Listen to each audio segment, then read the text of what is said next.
Hello दोस्तों, एक और कहानी में आपका स्वागत है। मेरी पत्नी कविता की मौत हो गई तो घर वालों ने मेरी शादी मेरी छोटी साली अवंतिका से कर दी।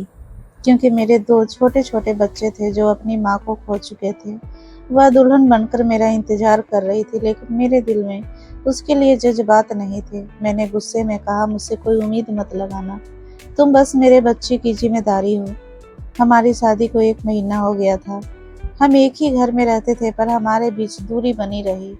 जब भी वह बात करने की कोशिश करती, मैं उसे रोक देता। 1 महीने बाद मैं उसे अपने ऑफिस की पार्टी में लेकर गया। वहां भी मैंने उसे अनदेखा ही किया। अचानक जब मेरी नज़र उस पर पड़ी, वह मेरे बिजनेस पार्टनर विवेक के साथ सामान्य तौर पर बात कर रही थी और मुस्कुरा रही थी। यह देखकर मेरा दिल बेचैन हो उठा और गुस्से में मैंने उसे तीखे शब्द कह दिए। उसने तंग में कहा, मैं आपकी पत्नी नहीं हूँ, क्योंकि वह अधिकार आपने कभी दिया ही नहीं। मैं बस आपके बच्चे की देखभाल कर रही हूँ। उसकी बातों से मुझे और गुस्सा आया और मैंने कठोर शब्द कह दिए जिनसे वह टूट गई। घर लौटकर देखा, वह ठंड में बाहर बैठी थी। जब मैंने उसे अंदर आने को कहा तो उसने कहा, मुझे अकेला छोड़ दीजिए, मैं जीऊँ या मरूँ इससे आपको कोई फर्क नहीं पड़ता। उसकी ठंडी आवाज़ से मेरा मन भारी हो गया और मैं चुपचाप अपने कमरे में चला गया। रात भर मुझे नींद नहीं आई। बार बार एहसास होता रहा कि घर में कोई कमी है। भले ही हम दोनों दूर रहते हैं, लेकिन उसकी मौजूदगी की आदत हो चुकी थी। बेचैनी में मैं बच्चों के कमरे तक गया। दरवाजा खोला तो देखा वह वहां बैठी थी, आंखें नम थी, शायद वह रो रही थी। मुझे अपनी गलती का एहसास हुआ और मन में शर्मिंदगी भर गई। बिना उसे परेशान किए मैं वापस लौट आया और सोचा, सुबह बात करूंगा। सुबह जल्दी उठकर मैं उसे ढूंढने लगा। वह कमरे में नहीं मिली तो दिल घबरा गया। बाहर निकला तो देखा अवंतिका बच्चों के साथ लॉन में चादर बिछाकर बैठी थी।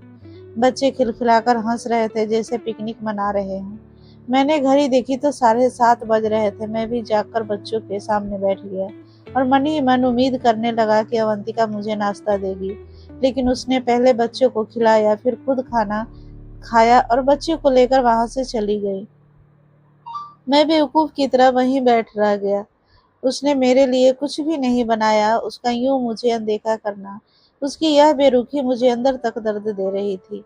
बच्चे को प्ले स्कूल में छोड़कर जब वह बाहर आई तो मैं उसके पास गया और कहा, अवंतिका, मेरा नाश्ता लगा दो। उसने रूखे अंदाज में जवाब दिया, मैं तुम्हारी कोई नौकरानी नहीं हूँ। यहाँ बच्चों की देखभाल के लिए सीमा है। मुझे नहीं लगता अब मेरा यहाँ कोई काम है।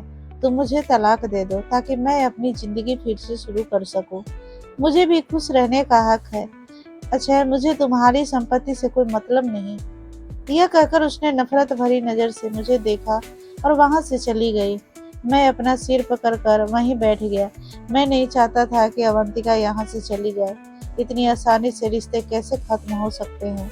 आखिर यह बच्चे भी तो उसकी बहन की निशानी है। गुस्से और बेचैनी में मैं कमरे के अंदर आया तो दंग रह गया। वह अपना सामान पैक कर रही थी। मैंने घबराकर कहा, अवंतिका, यह तुम क्या कर रही हो? उसने मेरी ओर देखा लेकिन कोई जवाब नहीं दिया। मैंने उसके पास जाकर कहा, प्लीज ऐसा मत करो। लेकिन वह खुद को मुझसे अलग करने की कोशिश करने लगी और बोली, अच्छा है, मैंने सोच समझ कर फैसला किया है। उसका यह ठंडा लहजा मुझे तोड़ गया। मेरी आंखें भर आई और आंसू अपने आप बहने लगे। मैं चुपचाप बिस्तर पर बैठ गया। मुझे इस तरह टूटता देखकर एक पल के लिए उसके चेहरे पर भी दर्द छलका, लेकिन अगले ही पल उसने खुद को संभाल लिया और फिर से सामान समेटने लगी। मैं कांपती आवाज में बोला, तुम्हें जो चाहिए मैं दूंगा अवंतिका, बस मुझे छोड़कर मत जाओ। मेरी आवाज टूट रही थी और मुझे लग रहा था जैसे मेरी पूरी दुनिया बिखर रही हो। मैंने खुद को कभी इतना कमजोर महसूस नहीं किया था। 1 महीने तक मैंने उसे खुद से दूर रखा और अब जब उसने जाने का फैसला कर लिया तो एहसास हुआ कि मैं उसे खो नहीं सकता। मैं उसकी ओर देखता रहा, उसके जवाब का इंतजार करता रहा। तभी उसने नम आंखों से कहा, अब मुझे तुमसे कुछ नहीं चाहिए। अच्छा है, मेरे अंदर अब किसी चीज को पाने की चाह नहीं बची है। मैं बस तुमसे मुक्ति चाहती हूँ और अपने लिए कुछ करना चाहती हूँ। कहते हुए उसकी आंखों से आंसू बहने लगे। चेहरे पर दर्द साफ नजर आ रहा था। शायद वह चोट और यह पीड़ा मेरी ही वजह से थी। मेरी बेरुखी और मेरे बर्ताव ने उसे इस कदर तोड़ दिया था कि वह यहाँ एक पल भी रुकना नहीं चाहती थी। मैंने भारी मन से कहा, अवंतिका, मुझे एक मौका दे दो। मुझे अब एहसास हो चुका है कि मैं तुम्हारे साथ गलत किया है। ऑफिस में एक जरूरी मीटिंग है, मुझे अभी जाना होगा, मैं जल्दी लौट जाऊंगा। तुमसे वादा करता हूँ तब तक यहीं रुक जाओ। वह मेरी ओर देखती रही, कुछ नहीं बोली और मैं ऑफिस के लिए निकल गया। न रात को ठीक से सो पाया था और न सुबह कुछ खा सका। ऑफिस में भी यही कह दिया कि तबीयत ठीक नहीं है, बस 1-2 घंटे की जरूरी मीटिंग थी जिसे अटेंड करना था। करीब 1 बजे तक मैं फ्री हुआ, वहीं कुछ हल्का फुल्का खाना खाया, लेकिन नींद और तनाव की वजह से कमजोरी महसूस हो रही थी। शायद यह सब इसलिए था क्योंकि मैंने अवंतिका का दिल दुखाया था और वह मुझे छोड़कर जा रही थी। उसका ख्याल आते ही मैं बेचैन हो उठा और तुरंत ऑफिस से निकल पड़ा। रास्ते में उसके लिए फूलों का गुलदस्ता लिया। मैं उसके साथ नई शुरुआत करना चाहता था, कम से कम दोस्ती से ही सही इस रिश्ते को आगे बढ़ाना चाहता था। लेकिन जैसे ही घर पहुंचा तो मेरे पैरों तले से जमीन निकल गई। ना अवंतिका थी ना बच्चे। दिल बुरी तरह घबरा गया, मुझे लगा मेरी पूरी दुनिया उजड़ गई। तभी मैंने देखा अवंतिका बच्चों के साथ लौट रही है। मैं बेतहासा उसके पास गया और पूछा, कहाँ चली गई थी? वह हैरानी से बोली, पार्क गई थी, रोज इसी समय बच्चे को घुमाने ले जाती हूँ। तुम आज इतनी जल्दी कैसे आ गए? राहत की सांस लेते हुए मैंने उसे अपने पास खींच लिया और कहा, दोबारा ऐसे अचानक मत जाया करो। वह पहले थोड़ा घबरा गई, फिर शांत हो गई। मैं अवंतिका को कमरे में ले गया। मैंने पूछा, क्या तुम मुझे एक और मौका दोगी? वह उदास नजरों से मुझे देखती रही, जैसे कुछ कहना चाहती हो। मैंने कहा, अवंतिका, मैं झूठ नहीं बोलूंगा। तुम्हारी बहन को गए अभी 3 महीने ही हुए हैं। मैं इतनी जल्दी अपने दुख से कैसे बाहर आ सकता हूँ? लेकिन मैं तुम्हें सम्मान देना चाहता हूँ, तुम्हें खोना नहीं चाहता। वह बोली, अच्छा, मैं सोच समझकर फैसला लिया है। मैं चाहती हूँ कि तुम किसी ऐसे इंसान के साथ रहो जिसे तुम सच में प्यार करो। सिर्फ बच्चों की वजह से मुझे यहाँ मत रोको। तुम्हारी शादी के 7 सालों में तुम्हें सब कुछ मिला, कभी मेरी तन्हाई के बारे में सोचा है? मैं भी चाहती हूँ कि मेरी अपनी एक दुनिया हो, इसीलिए मुझे जाने दो। इतना कहकर वह उठी और बोली, मैं तुम्हें 1 महीने का वक्त देती हूँ, उसके बाद फैसला करूंगी। और बाहर जाने लगी। तभी मैंने उसका हाथ थाम लिया। कहानी अंतिका की जुबानी। वह मेरे बहुत करीब आ गया और मैं नजरें मिलाने से बचने लगी, क्योंकि उसे देखते ही दिल बेकाबू हो जाता था। उसने कहा, मेरी तरफ देखो। जैसे ही मैंने उसकी आंखों में देखा, मैं खो सी गई। वह बोला, मुझे माफ कर दो। मैंने पूछा, किस बात के लिए? उसने कहा, अब तक जो भी गलतियां हुई और कल पार्टी में जो कहा उसके लिए भी। धीरे धीरे वह मेरे करीब आ रहा था। मेरी धड़कन तेज हो गई। मैंने पूछा, तुम कल मुझ पर गुस्सा क्यों थे? उसने कहा, क्योंकि मैंने तुम्हें विवेक के साथ देखा था और वह भी हंसते हुए। मुझे जलन हुई, यह सुनकर मेरी आंखें भर आई। मैंने कहा, कल पार्टी में तुमने मुझे अकेला छोड़ दिया। विवेक ने बस सामान्य बातचीत की थी, उसने ज्यादा कुछ नहीं। कहानी अक्षय की जुबानी।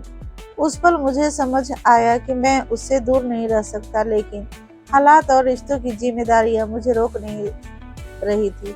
कहानी अवंतिका की जुबानी। मैंने उसे 1 महीने का वक्त इसलिए दिया ताकि वह अपने बच्चों के लिए इंतजाम कर सके और मैं भी अपने पैरों पर खड़ी हो सकूं।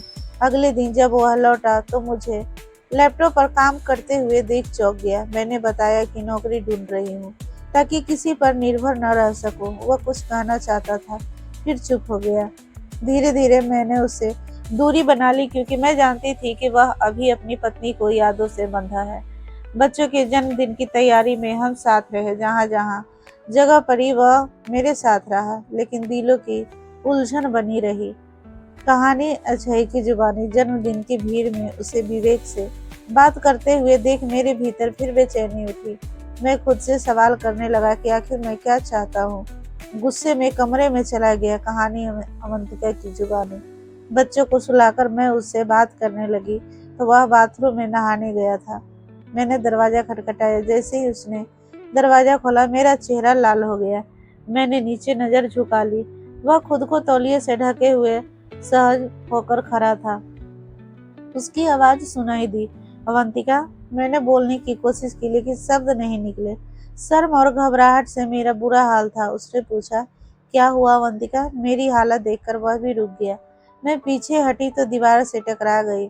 वह मेरे सामने आकर बोला, क्या विवेक तुम्हारे इतने करीब आया है? मैंने साफ कहा, नहीं। यह सुनकर उसके चेहरे पर गुस्से की जगह राहत दिखी। हम एक पल के लिए बस एक दूसरे को देखते रहे। दिल की धड़कन तेज थी। उसने मेरे बालों को हल्के से छुआ और कहा, जवाब दो मुझे। फिर मैंने कहा, नहीं। उस पल हमारी आंखें मिली, लेकिन अगले ही पल उसे होश आया और वह पीछे हट गया और बोला, यहाँ से जाओ अवंतिका। मैं तुरंत कमरे से बाहर आ गई। उस रात किसी तरह दूसरे कमरे में कटी। सुबह हुई तो अक्षय मेरे पास आया। नीचे देखते हुए पूछा, क्या तुम्हें कहीं काम मिला? मैंने सिर हिलाकर कहा, अभी नहीं। उसने कहा, चाहो तो मेरी कंपनी में काम कर सकती हो। मैं बच्चों की देखभाल के लिए दिन में किसी को रख लूंगा। यह सुनकर मैं हैरान रह गई। उसने स्नेह से मेरे गालों को छुआ और कहा, क्यों नहीं? उसकी बातों से मेरी आंखें भर आई और मैं खुद को रोक नहीं पाई। उसकी बाहों में सिमट गई। उसने हैरानी से पूछा, क्या हुआ? मैंने कहा, क्या सच में तुम मुझे मौका दोगे? उसने मुस्कुराकर कहा, हाँ। उस दिन मुझे लगा कि मुझे अपनी पहचान और आज़ादी मिलने वाली है। रात को मैं उसके साथ कमरे में आई। हम देर तक बस बात करते रहे, अपने सपनों को, भविष्य के बारे में। काफी समय बाद घर में सुकून था। धीरे धीरे वह मेरे काम में मदद करने लगा। बच्चों और जिम्मेदारियों की बातें होती रही। वक्त बीतता गया, लेकिन हमारे बीच एक सीमा बनी रही। मुझे महसूस होने लगा कि वह खुद को रोक रहा है। 1 महीने का समय पूरा हो चुका था। मैंने चुपचाप अपना सामान समेटना शुरू कर दिया। मैं किसी पर दबाव नहीं डालना चाहती थी। तभी नहाकर बाहर आई तो देखा अक्षय कमरे में था। उसने सूटकेस की ओर इशारा किया और पूछा, यह क्या है? उसकी आवाज में घबराहट थी। मैं चुप रही। कहानी अक्षय की जुबानी। ऑफिस से लौटकर जब मैंने सूटकेस देखा तो समझ गया वह फिर जाने वाली है।